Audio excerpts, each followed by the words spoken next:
There was an anti-abortion rally held outside of the Ohio State House, and a bunch of elected Republicans gave speeches and showed support.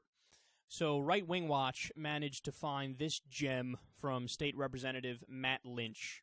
I recently thought it was important to look at these horrible beheading videos that are on the internet and the killing that's going on in the Mideast by ISIS. And, you know, it strikes me that our nation has been aroused to that evil, in part by that video.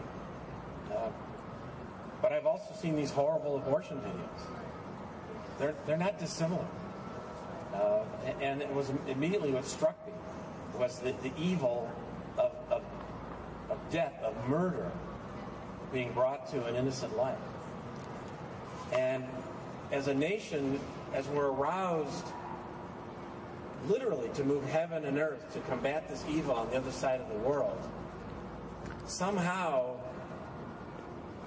we're blind and we're silent to the 20,000 plus deaths that are occurring, 70 a day, right here in the state of Ohio.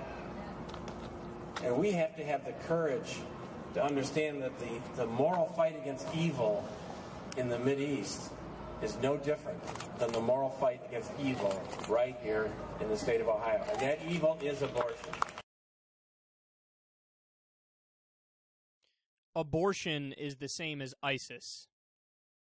Abortion is the same as ISIS. Yeah, that's what I think when I see a Planned Parenthood jihad. How do you respond to people like this? Like, how do you talk to somebody like that? He's a politician. He affects legislation. You trust that guy to make decisions for anything about you and your family? Oh, is that scary that this guy has any power whatsoever? And understand something, man. I can't tell you how many times I've repeated this on the show.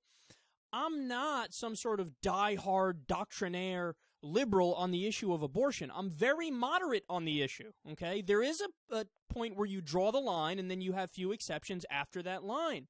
I think when the fetus develops a nervous system, then it becomes a much more hard moral question because there's pain involved if you do something, right? So I think abortion should be legal up until about 20 weeks or 23 weeks. Actually, 22 is where they say viability is, so right about there. And everything after that, you should only have exceptions in rare cases for rape and incest, and if the life of the mother is threatened, and if there's a fetal defect. So I get it. I can see the conservative side. I can see how even people who might not be religious like myself, they might sympathize with that position. But they take it so far and so extreme to the point where you make no sense.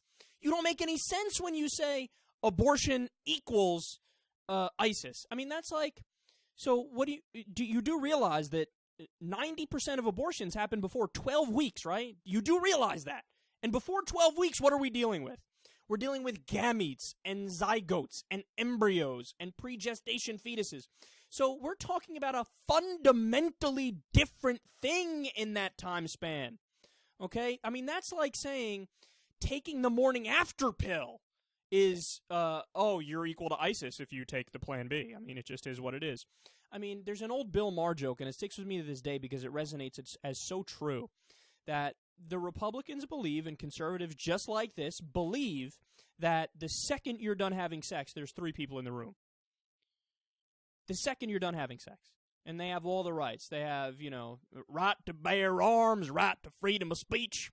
And what's the joke? It's literally a pile of goo. It is a pile of goo, and you're saying it's a person.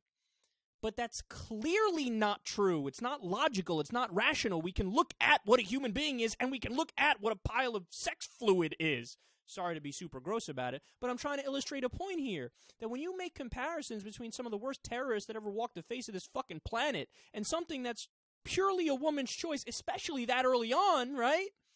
You make yourself look like a dunce, and you need to wear the dunce hat.